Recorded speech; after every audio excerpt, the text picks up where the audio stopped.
तो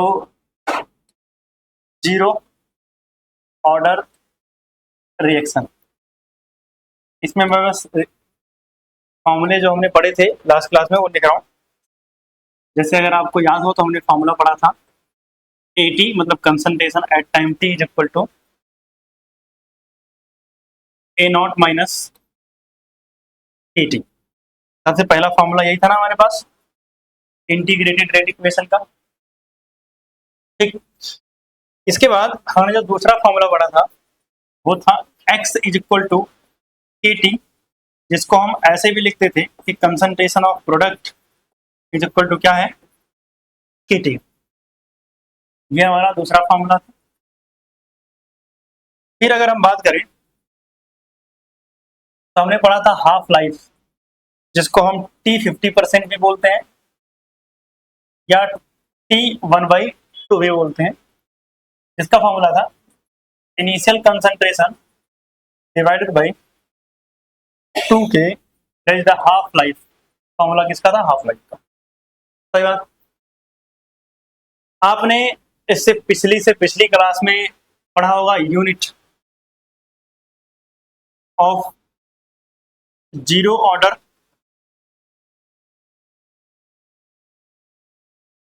रिएक्शन, यानी zero order reaction का यूनिट किसका? के का। तो के यूनिट की अगर बात करें तो आपने पढ़ा होगा मोल पर लीटर पर second is the unit of zero order reaction, जिसमें रेट कांस्टेंट की यूनिट मोल पर लीटर पर सेकेंड। क्लियर बात? इतनी बातें हमने पिछली क्लासेस में पढ़ लिया है और अब हमें आगे कंटिन्यू करना है। ग्राफ भी हमने पढ़ा था, लेकिन ग्राफ तो सारे बनाने वाला नहीं हूं यहाँ पे, ठीक है। अभी हम बात कर रहे हैं example of zero order reaction. किसकी बात करने जा रहे हैं? Example of zero order reaction. Zero order reaction के एग्जाम्पल की बात करते हैं। जो सबसे पहला एग्जाम्पल होता है हमारा बच्चा, वो है फोटोकेमिकल डिकम्पोजिशन। कौन सा? Photochemical decomposition.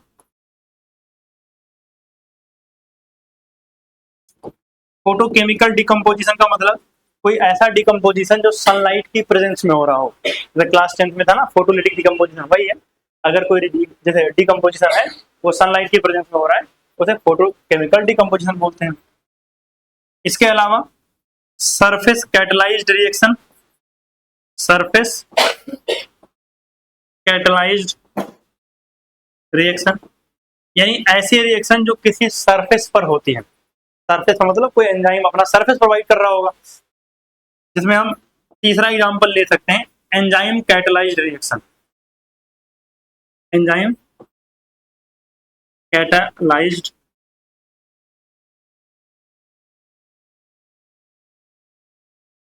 ये एग्जांपल है किसके? हाँ, ग्राफ के जस्ट आगे। बस इतना ही example of zero order reaction. ये मैंने रिपीट करवाया था पीछे का, ठीक है ना। तो बस डायरेक्टली सीधा लिखना शुरू करोगे example of zero order reaction. ठीक, इसके बाद अगर हम बात करें तो एक रिएक्शन आपके एनसीईआरटी में ऊपर कर सकते हो ना। एक एग्जांपल आपके एनसीईआरटी में दे रखा है, उसको भी आप चाहो तो लिख सकते हो। 2NH3 डिकम्पोज होता है N2 प्लस 3H2 के अंदर, और इसके डिकम्पोजिशन के लिए प्लेटिनम चाहिए होता है और 1130 केल्विन टेम्परेचर। प्लेटिनम के सरफेस पर डिकम्पोज होता है, और आपको पढ़ा ना सरफेस कैटलाइज्ड रिएक्शन, तो यहाँ सरफेस कौन है? प्लेटिनम। प्लेटिनम के सरफेस पर अमोनिया का डिकम्पोजिशन एक जीरो ऑर्डर रिएक्शन है, एक जीरो ऑर्डर रिएक्शन। हाँ, उसी का है एग्जांपल, बट एनसीईआरटी में दे रखा है तो देख लो। अब अगर मान लिया कहीं पर आपको ऐसी कोई रिएक्शन है, जैसे मान लिया ये रिएक्शन आपके क्वेश्चन में आ गई, तो वहां वो बताएगा नहीं आपको कि ये जीरो ऑर्डर रिएक्शन है, आपको खुद ही पता होना चाहिए जीरो ऑर्डर। आपसे पूछेगा calculate the half life, calculate this मतलब कुछ भी कैलकुलेट करवाएगा, और आप कैलकुलेशन तो तब करोगे जब आपको ये पता होगा कौन से ऑर्डर की रिएक्शन है तो फॉर्मूला कौन सा लगेगा। तो जब तक आपको ऑर्डर नहीं पता होगा फॉर्मूला आप लगा नहीं सकते। तो इसलिए आपको एग्जाम्पल ध्यान रखने पड़ेंगे, क्योंकि एग्जाम्पल अक्सर पेपर में रहते हैं, तो एनसीईआरटी में दे रखे हैं वो तो रहते हैं कॉमनली। ठीक है, कि किस ऑर्डर की रिएक्शन है ये। क्लियर हुई बात यहाँ तक? तो अगर यहाँ तक हो गया है एग्जाम्पल तक, तो अब हेडिंग डाल सकते हैं हम first order reaction.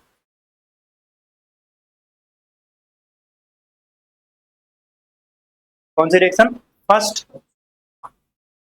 Order reaction. अब ध्यान से डेरिवेशन देख लो एक बार, फिर कोशिश करना खुद ही लिखने की। करो।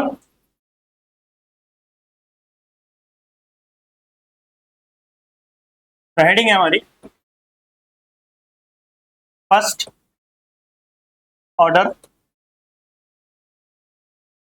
रिएक्शन। अगर हम फर्स्ट ऑर्डर रिएक्शन की बात करें तो आपको पता है कि अगर रिएक्टेंट से क्या बन रहा है, प्रोडक्ट बन रहा है। At time t is equal to 0 पे कंसंट्रेशन कितनी थी? ए थी। एट t कंसंट्रेशन कितनी है? a minus x. तो ये बना कितना होगा? x, और स्टार्टिंग में कितना रहा होगा? ये 0। पुरानी परंपरा के हिसाब से, क्योंकि ये इनिशियल कंसंट्रेशन है, तो इसको क्या लिख सकता हूँ? ए नॉट लिख सकता हूँ। क्योंकि ये फाइनल कंसंट्रेशन है तो इसको एटी लिख सकता हूँ। ठीक है ना? अच्छा एक बात बताओ, अगर कहीं मान लिया गलती से कभी आप क्वेश्चन सॉल्व कर रहे हो या किसी किताब में आपने गलती से दिया ऐसे, तो भी घबराने वाली बात नहीं है, कोई सी लिख देता है। कोई किताब आप पढ़ने गए उसमें आर नॉट या आर टी लिखा हुआ है, तो घबराने वाली बात नहीं है। सबके सिंबल्स अलग अलग हो सकते हैं, तरीका और कॉन्सेप्ट सेम रहेगा। अब कंसंट्रेशन को मैं सी मान लूं या आर मान लूं या ए मान लूं, कोई फर्क नहीं पड़ता इससे। ठीक है ना? सबकी अपनी अपनी मर्जी है, अपनी अपनी चॉइस है, जिसको जो मानना चाहे मान लो। ठीक। कुछ लोग ये जो ए और ए माइनस एक्स है यहीं से ही सॉल्व कर देते हैं, ए नॉट या ए टी मानते भी नहीं, तो अपनी मर्जी है, तरीका सेम रहेगा, उसमें कुछ चेंज नहीं आएगा, रिजल्ट फाइनली सेम आएगा। देखते हैं एक बार, अगर हम बात करें फ्रॉम रेट लॉ से, तो हमें पता है कि अगर हम रेट लॉ लगाएंगे यहाँ पे, तो sir rate is equal to आएगा के इंटू में रिएक्टेंट की पावर कितनी? 1, क्योंकि फर्स्ट ऑर्डर रिएक्शन है। सही बात है। तो आप सीधा लिख सकते हो R इज इक्वल टू के concentration of R। This is the equation number 1। ठीक है यहाँ तक? अब देखते हैं, अगर हम आगे चले तो फ्रॉम डिफरेंशियल लॉ, फ्रॉम कहां से? Differential law. अगर हम डिफरेंशियल लॉ से बात करें तो होता है माइनस का ऐसे, R इज इक्वल टू होता है माइनस का डी आर अपॉन में d T, that is equation number 2। और आपको पता है हम क्या करेंगे, फ्रॉम इक्वेशन 1 एंड 2 करेंगे तो मेरे पास आ जाएगा माइनस का डी आर अपॉन में d t is equal to क्या हो जाएगा इधर? के इंटू में आर। सही बात है। मैं चाहता हूं माइनस साइन उधर चला जाए, अच्छा नहीं लग रहा इधर, तो इधर बचेगा डी आर, और मैं चाह रहा हूं आर इधर आ जाए, तो डी आर अपॉन में कंसंट्रेशन ऑफ आर, माइनस इधर गया के, और मैं चाह रहा हूं डी टी उधर चला जाए इंटू में डी टी। कोई समस्या किसी को? हाँ समझ रहा, इंटीग्रेशन करने जा रहा हूं मैं। देखो इधर, अब हम कर रहे हैं इंटीग्रेटिंग बोथ साइड। क्या कर रहे हैं? इंटीग्रेटिंग बोथ साइड, दोनों तरफ हम इंटीग्रेशन करने जा रहे हैं। अगर हम दोनों तरफ इंटीग्रेशन करेंगे तो हो जाएगा इंटीग्रेशन, इसको ऐसे लिख सकते हैं 1 अपॉन में कंसंट्रेशन ऑफ आर इंटू में d r is equal to minus k, constant है तो बाहर कर देता हूं। ठीक है ना? तो माइनस के इंटीग्रेशन का साइन, और यहाँ क्या? आपको पता है इंटीग्रेशन की लिमिट कहां से कहां तक लगेगी? इनिशियल कंसंट्रेशन से फाइनल। तो इनिशियल कितना है?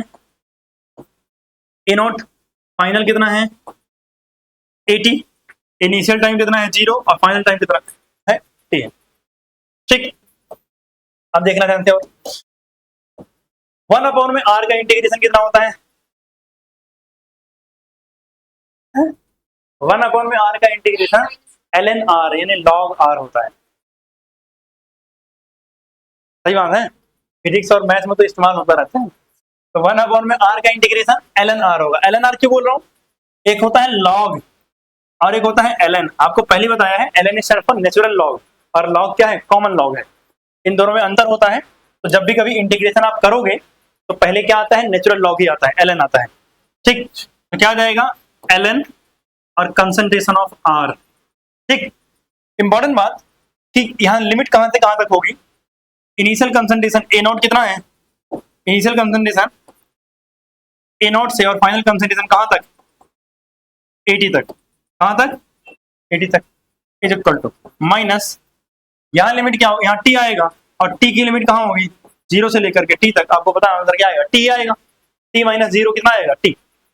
यहाँ बताओ जब लिमिट लगाओगी तो फाइनल यानी upper limit minus lower limit, upper limit क्या है 80, तो क्या हो जाएगा ln यहाँ 80 माइनस ln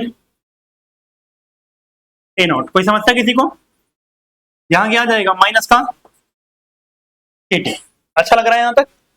अब सुना ध्यान से, मैं चाहता हूं कि माइनस साइन यहाँ से हट जाए, माइनस के टी है ना, मैं चाह रहा हूँ माइनस के हो जाए, बस माइनस के हट जाए वहां से। तो मैं इसको कर रहा हूँ के टी। अब बताओ अगर मैं माइनस साइन हटाऊंगा तो इसमें मल्टीप्लाई हो जाएगा, इधर भी मल्टीप्लाई होगा ना, ये प्लस का हो जाएगा और ये माइनस का हो जाएगा। प्लस वाले को पहले लिख दो, तो ln ए नॉट माइनस ln dt। कोई समस्या, माइनस साइन बस चेंज किया है। ठीक, अच्छा बताओ log a minus log b क्या होता है, log a अपॉन में log b, मतलब log a minus log b अगर ऐसा लिखा हुआ है तो फॉर्मूला क्या होता है log a अपॉन में b, यानी जो पहले लिखा होता है ऊपर आता है, जो बाद में लिखा होता है नीचे आता है। तो यहाँ ln है तो ln आ जाएगा और जो पहले लिखा हुआ वो क्या है इनिशियल कंसंट्रेशन अपॉन में ये क्या है फाइनल कंसंट्रेशन। ठीक, इज इक्वल टू क्या है यहाँ kt है। अब ये है क्या ln, सर ln की वैल्यू तो नहीं, हमें log पढ़ते हैं हम हमेशा। तो एक और चीज, अगर ln को log में बदलना है तो 2.303 log के बराबर होता है। तो मैं ln हटाना चाह रहा हूं तो मैं क्या लिखूंगा यहाँ 2.303 log ए नॉट अपॉन में 80 इज इक्वल टू क्या यहाँ आ जाएगा 80 आ जाएगा ना। तो मेरे पास ये आ जाएगा हमारा फॉर्मूला। अब मेरी बात सुनो ध्यान से, एक तो ये फॉर्मूला और एक ये वाला फॉर्मूला, ये दोनों फॉर्मूले आज से काम के। अब यहाँ सब अपना अपना अपने अपने तरीके से इसको सॉल्व कर सकते हैं। जैसे मैं बताता हूँ आपको, अगर आप kt को माइनस में रखोगे तो 80 ऊपर रहेगा ए नॉट नीचे रहेगा। तो अगर किसी ने फॉर्मूला गलती से किसी किताब में लिखा हुआ मिल जाए ऐसा तो घबराना नहीं है, मैं माइनस साइन यहाँ लगा दूंगा 80 ऊपर चला जाएगा ए नॉट नीचे चला आएगा। मैंने उसको पॉजिटिव किया तो फॉर्मूला मेरा इस तरीके से आया। तो ये मेरा आया क्या फॉर्मूला। तो मैं चाहता हूं अब आप आराम से इसको नोट डाउन कर सकते हो। यहीं से है ना क्या और नीचे,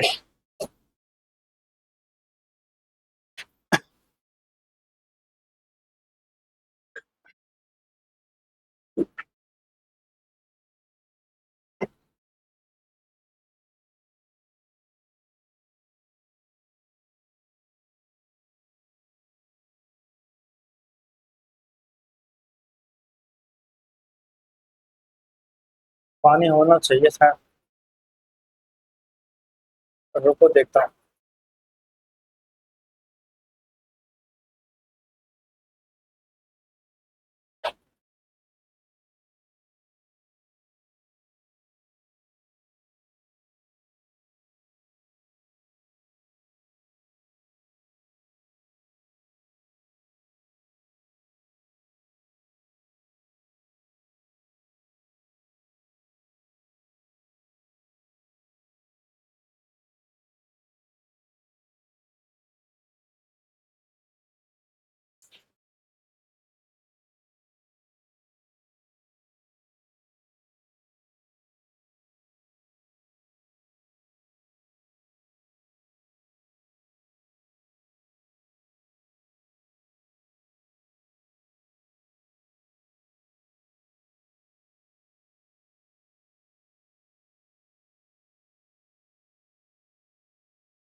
और ऊपर करो, तो मैंने लिख लिया ना।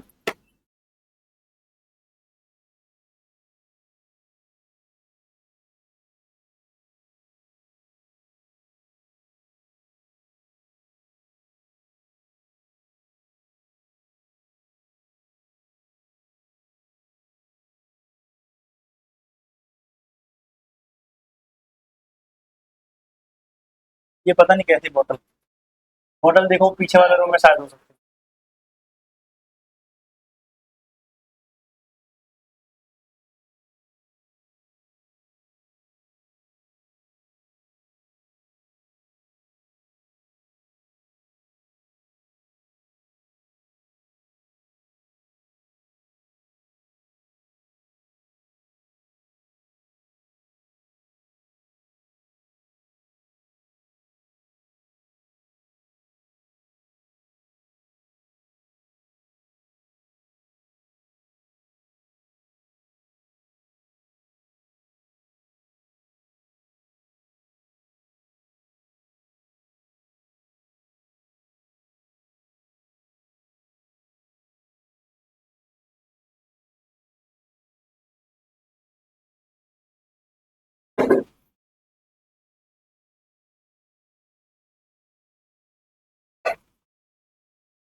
ऊपर करो ना।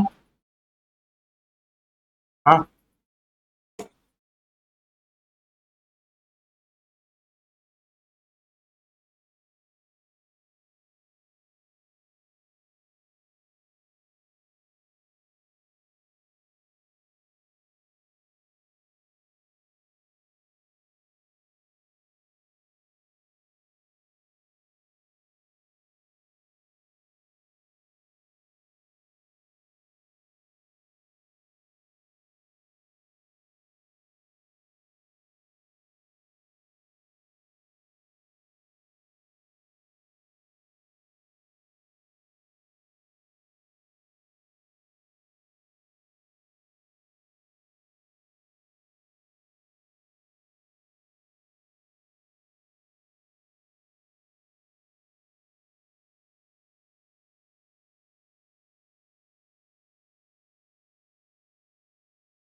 हो गया। अब देखते हैं हाफ लाइफ। हाँ सब में आएगा ना, जीरो ऑर्डर के लिए, फर्स्ट ऑर्डर के लिए, सबके लिए आएगा। देख लिया ना सबने, देख लो।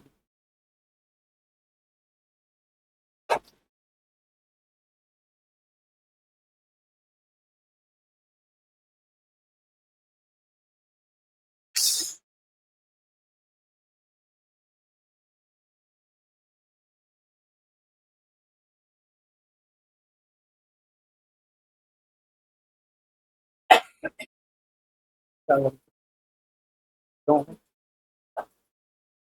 सब पढ़ाई करो। मेरी तबीयत खराब थी, मैं थोड़ा सा पढ़ा।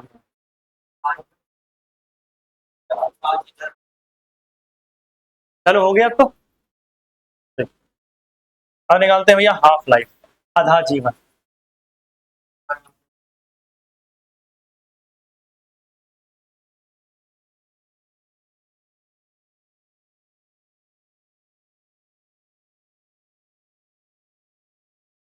हाँ ऐसे लिख सकते हैं क्या, t t is equal to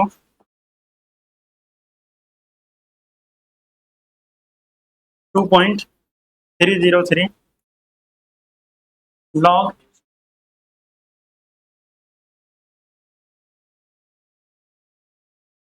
यही था हमारे पास फॉर्मूला। उससे कोई फर्क नहीं पड़ता, मतलब नॉट का साइन अंदर लगा दो या बाहर लगा दो, मतलब नॉट इसलिए लिखा जाता है जीरो, मतलब इनिशियल कंसर्न नहीं था। ठीक है ना। अब हम बात करें तो फॉर हाफ लाइफ किसके लिए, फॉर हाफ लाइफ के लिए जो टाइम होगा वो किसके बराबर होगा, t1/2 के बराबर होगा,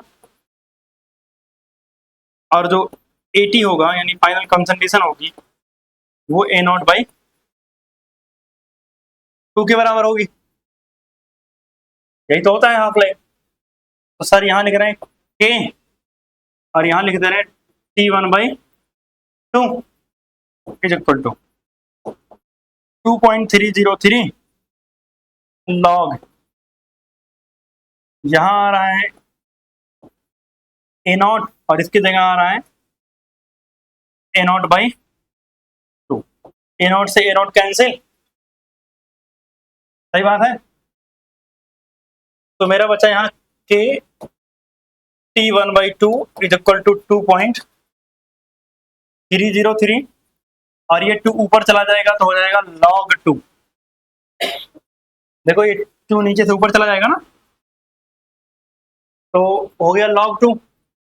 अब अगर मैं बात करूं तो t1/2 is equal to 2.303 upon में k लिख सकता हूं। log 2 की कितनी वैल्यू होती है, 0.30। याद करनी है, टेबल दे रखी है, बता दूंगा, ठीक है। अब जब 0.30 की मल्टीप्लाई करोगे 2.303 से तो आंसर आएगा 0.693। तो अपॉन में क्या है k और ये कितना आ गया, हाफ लाइफ। क्या हाफ लाइफ में इनिशियल कंसंट्रेशन है,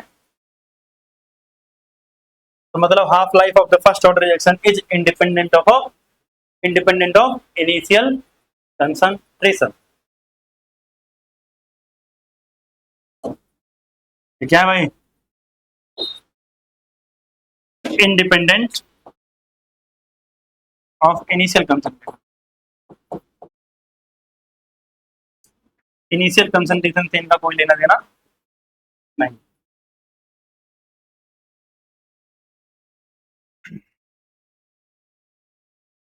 जो जो फॉर्मूले डब्बे में बंद किए हुए हैं वो बहुत इंपॉर्टेंट फॉर्मूले है, ध्यान रखना।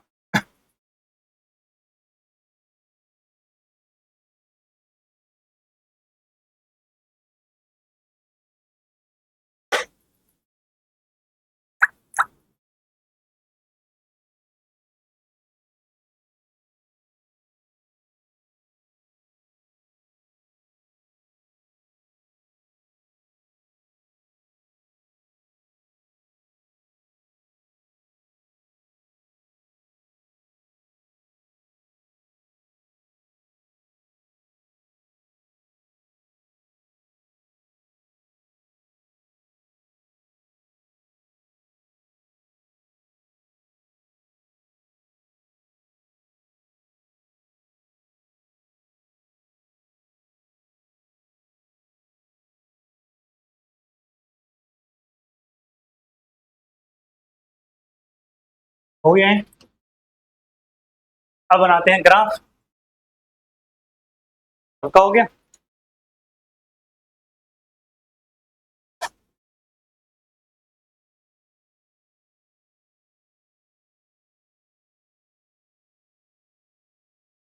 अब ग्राफ बनाते हैं, देख लिया ग्राफ।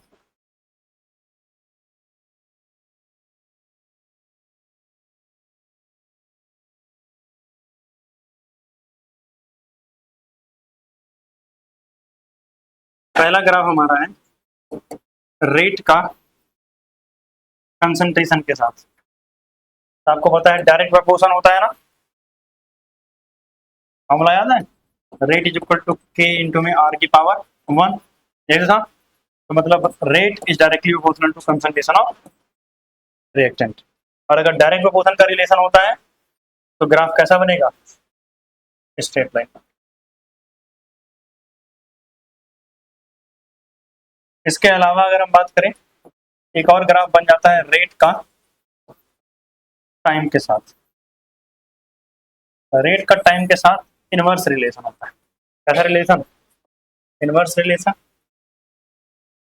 एक और इनिशियल कंसंट्रेशन का टाइम के साथ। तो कंसंट्रेशन टाइम के साथ क्या होगी, कम होती जाएगी। एक क्वेश्चन इससे आता है कि कंसंट्रेशन समय के साथ कम होती जाएगी लेकिन कभी जीरो नहीं होगी, ऐसा क्यों? आगे आपको आंसर पता चलेगा, एक्सप्लेन करूंगा। कभी भी जीरो को टच नहीं करेगी।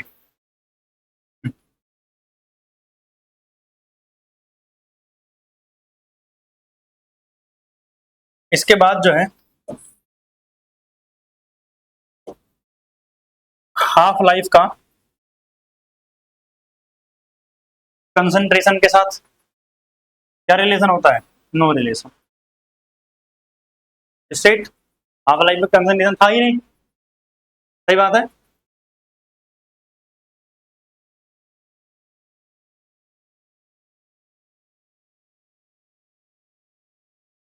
लॉग ए नॉट अपॉन में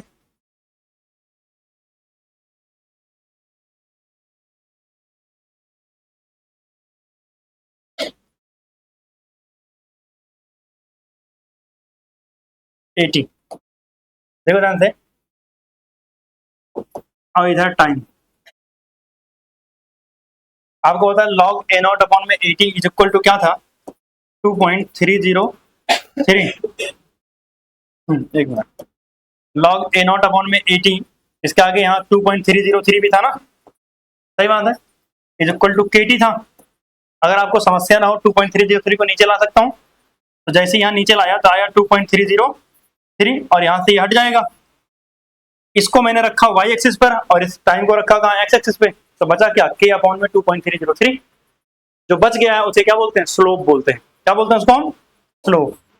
तो मतलब इसका स्लोप क्या होगा, जीरो से स्टार्ट होगा और इसका स्लोप बच्चे होगा k अपॉन में 2.303। अच्छा देखना, एक थोड़ा सा चेंज यहाँ कर रहा हूं मैं, और वो क्या है, सेम ग्राफ है लेकिन अगर किसी ने ऐसे कर दिया, इधर देखो, log 80 अपॉन में ए नॉट, क्या कर दिया, log 80 अपॉन में ए नॉट, और यहाँ क्या है, टाइम, यहाँ क्या है, तो स्लोप कैसा हो जाएगा, नेगेटिव। अगर स्लोप हो जाएगा नेगेटिव तो ग्राफ कहाँ जाएगा, डाउन। इंपॉर्टेंट बात, क्योंकि 80 अपॉन में ए नॉट है, स्लोप कैसा हो गया है, नेगेटिव। और इंपॉर्टेंट बात एक और चीज देखो ध्यान से, मैं लिख देता हूँ यहाँ पर, ज्यादा बढ़िया रहेगा। मैंने लिखा 2.303 लॉग 80 अपॉन में A naught is equal to minus k t, सही बात है। तो अगर मैं 2.303 को इधर लेके चला जाऊंगा तो इधर बचेगा log 80 अपॉन में ए नॉट, इसको इधर रख दिया, टाइम को नीचे रख लिया, तो बचा क्या, माइनस 2.303 ए। अब आपका ग्राफ जो बनता है बच्चे, वो बनता है y is equal to m x plus c. तो y तो ये हो गया, log m हो गया 2.303 अपॉन, मतलब k अपॉन में 2.303, और x हो गया टाइम, c है क्या, नहीं है ना। तो अगर नहीं है तो मतलब ये क्या हुआ, जीरो। और अगर ये जीरो हो गया है तो आपको पता है ग्राफ कैसा बनेगा, यही इसका इंटरेस्टिंग बात है। ये ग्राफ जीरो से स्टार्ट होगा और नीचे की तरफ आएगा, मतलब यहां और यहां। हाँ एक मिनट, जीरो से स्टार्ट होके डाउनवर्ड डायरेक्शन में जाएगा और इसका स्लोप क्या हो जाएगा, माइनस का के अपॉन में 2.30। तो सारे एक्सिस दिख रहे हैं, ये एक्स एक्सिस है या वाई एक्सिस है, ग्राफ कहाँ आ रहा है, जीरो से नीचे की तरफ आ रहा है, ठीक। ये बहुत कम देखने को मिलेगा, ज्यादातर यही मिलेगा, बट अगर कर दे ऐसा तो डाउनवर्ड आ जाएगा, स्लोप नेगेटिव है इसलिए। एक और ग्राफ मैं उम्मीद करता हूं आप लोग बनाओगे।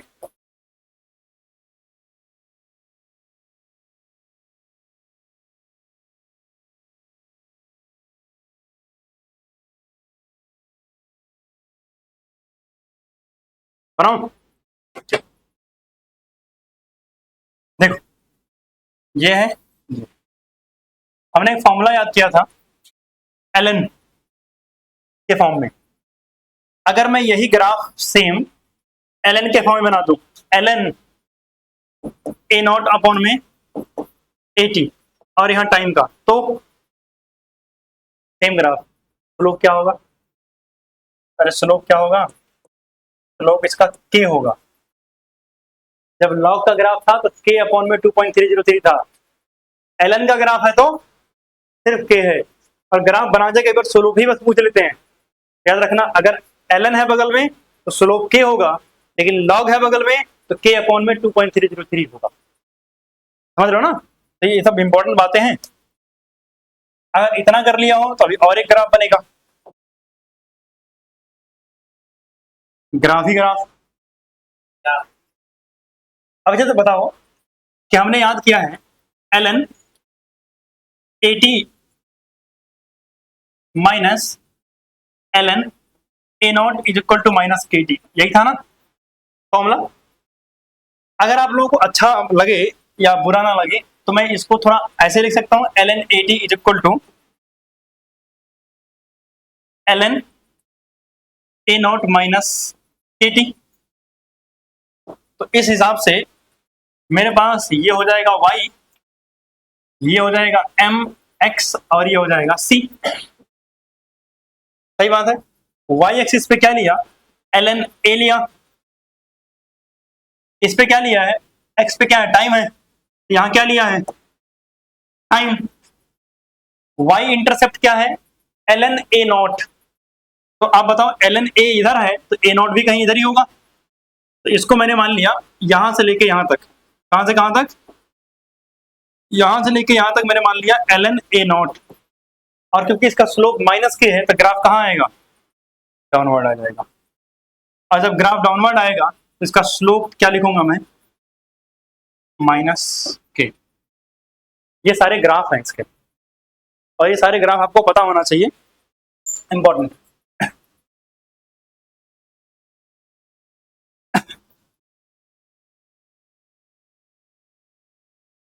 हम्म हम्म नहीं नहीं, क्लास खत्म नहीं, ग्राफ खत्म।